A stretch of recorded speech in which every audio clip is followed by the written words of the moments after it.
बिस्मिल्लाहिर्रहमानिर्रहीम।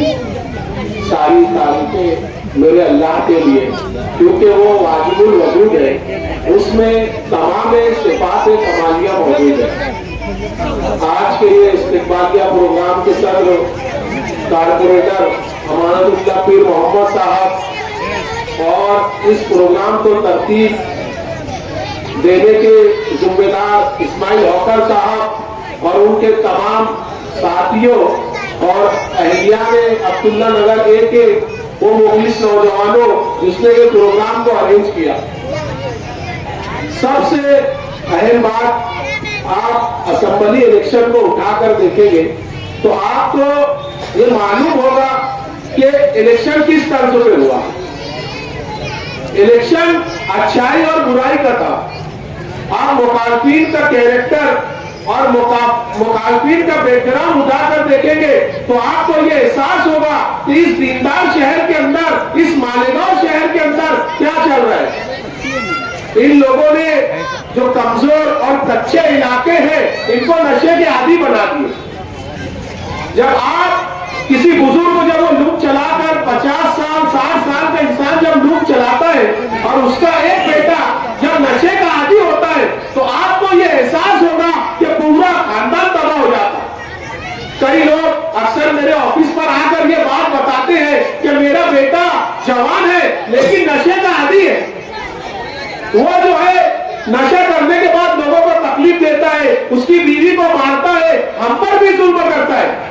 तो बताओ ऐसे लोगों को आप वोट कैसे देंगे।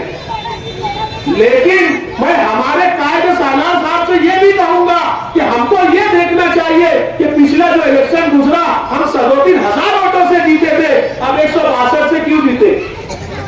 इसकी क्या वजह है। इसकी वजह उठाकर देखेंगे तो मालूम होगा कि हमने ये काम नहीं किया, हमने ये नाराजगी की, हमने दूसरी जो पार्टियों के लोग इनके साथ थे इन लोगों ने आवाम के पैसे को नोचा और मुफ्ती साहब को काम करने नहीं दिया, जिसकी वजह से ये वोट का जो शरह था वो कम हो गया।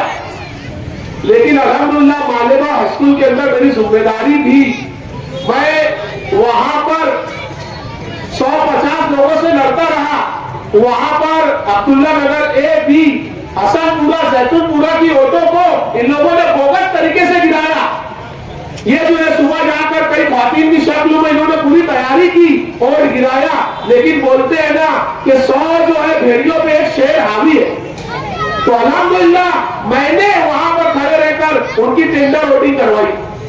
वो मुझसे मुखालफिन बहुत ज्यादा जो है मुझसे लड़ने लगे, झगड़ा करने लगे, लेकिन डरता हुआ है जिसके अंदर ईमान नहीं होता। और सबसे पहले हमको डरना नहीं है। तो हमको ये मुफ्ती साहब के साथ हमको प्रपोजल रखो, हमने उनको वोट दिया, हम उनके सामने बताए कि हमारे शहर के नौजवान बेरोजगार है, उनके लिए आप क्या कंपनी स्कीम ला सकते, उसको लेकर आओ। आज बड़े बड़े MBBS कॉलेजेस मालेगांव शहर में नहीं है। आज हमारे बच्चों को तालीम हासिल करने के लिए बाहर जाता, ये एक वोटर की जिम्मेदारी है। तो आप भी अपनी जिम्मेदारी को समझे। जिस तरीके से आपने अपने वोट को आमदार साहब को दिया उस तरीके से उनसे सवालात करें। जब ये शऊर अपने अंदर आएगा, जब ये बातें अपने अंदर आएंगी तो मैं ये यकीन से कहता हूं कि मालेगांव शहर से भारी शहर कोई नहीं होगा। एक बुजुर्ग आए और उन्होंने मुझसे कहा कि मेरा बेटा नशे का आदी हो गया।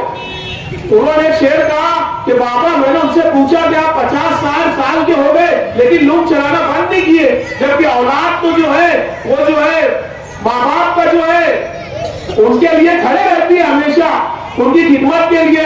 तो उन्होंने एक शेर कहा था कि मुझे थकने नहीं देता ये जरूरत का पहाड़, मेरे बच्चे मुझे बूढ़ा होने नहीं देते।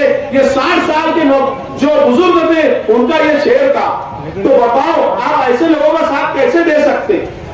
उलमा ने नशे के जो है 70 नुकसान बताए हैं। सबसे बड़ा नुकसान ये है कि वो ईमान को उसका खात्मा नहीं होगा।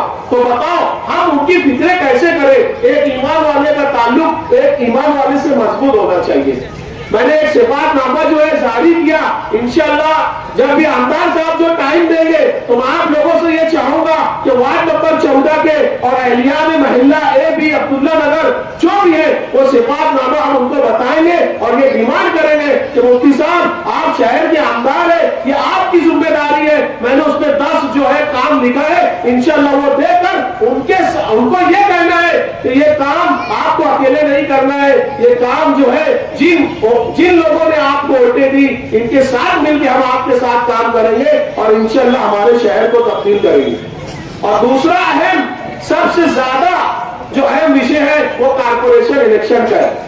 जिस तरीके से 162 वोटों से मुफ्ती साहब इलेक्शन जो है जीत कर आए, तो हमको ये देखना है कि एक वार्ड का सबसे ज्यादा पायदार मजबूत जो होता है वो कारपोरेटर होता है। आप वार्ड नंबर 14 को देख लो, बाकी जो इलाके हैं वहां पर देख लो कि शहर में क्या चल रहा है। आप जो है जो भी इमाम पार्टी के जिम्मेदारान है, ये अहलियान अब्दुल्ला नगर, ये बात को सोच ले कि उनके पास जाए, हमको वार्ड के अंदर ऐसा कारपोरेटर चाहिए जो पढ़ा लिखा हो और वो शहर के अपने वार्ड के मसाइल को हल कर सकता।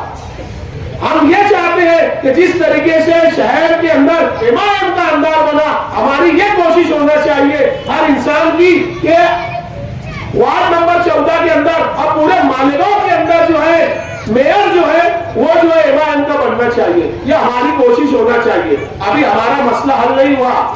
जब वार्ड के अंदर जब एक अच्छे कारपोरेटर का, एक तालीम याफ्ता इंसान का, एक दीनदार इंसान का आप इंतखाब करेंगे, यकीन मानिए आपका वार्ड अपना जो है जरूरी चीजों से महरूम नहीं रहेगा, उसको समझेगा, उसको अल्लाह का डर रहेगा। हमको पैसे को जो है एक तरफ करना है, काबिलियत और सलाहियत को सामने लाना है। मुफ्ती साहब के लिए शेर कहता हूं कि रोशनी है उनके अंदर, ताउम्र हवाला देंगे, इतनी शिद्दत से वो चमकेंगे कि पूरी कौम को उजाला देंगे।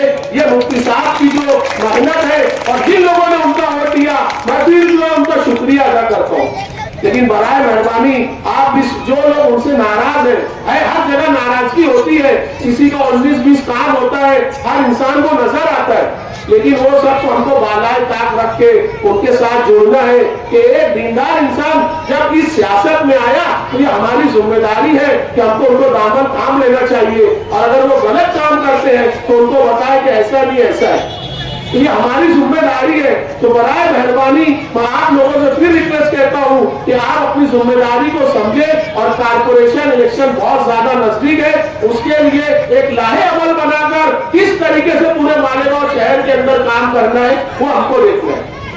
बताइए, अभी मुफ्ती साहब जीतने को अभी 20-21 दिन नहीं हुए, वो सीधा जो है मिनिस्टर के पास, टेक्सटाइल मिनिस्टर के पास जाकर मालेगांव के मसाइल के लिए लड़ रहे हैं। ये बहुत बड़ी बात है। यकीन जानिए 20 दिन में शहर में किसी आमदार ने और जो जीत के आने के बाद इस तरीके का काम नहीं किया, लेकिन वो गए। मैं फिर कह रहा हूं कि उनके साथ जो लोग थे पहले टर्म के वो लुटेरे थे, लेकिन अब जो उनके साथ लोग जुड़े हैं इंशाअल्लाह वो उनके शाना बशाना रहकर काम करेंगे। उन्हें असेंबली में हल्फ लिया, उन्होंने वक्फ बोर्ड के लिए लड़ाई लड़ी और लड़ रहे हैं। और यकीन मानो इन 4-5 सालों के अंदर मालेगांव शहर के अंदर इतना काम होगा, फल की बारिश होगी। हम खुद हमारी काबिलियत को, हमारी सलाहियत को, हमारे जज्बे को, हमारे मिशन को, हर चीज को हम आमदार साहब के सामने रख देंगे और उनके कांधे से कांधा मिलाकर उनके साथ लड़ाई लड़ेंगे।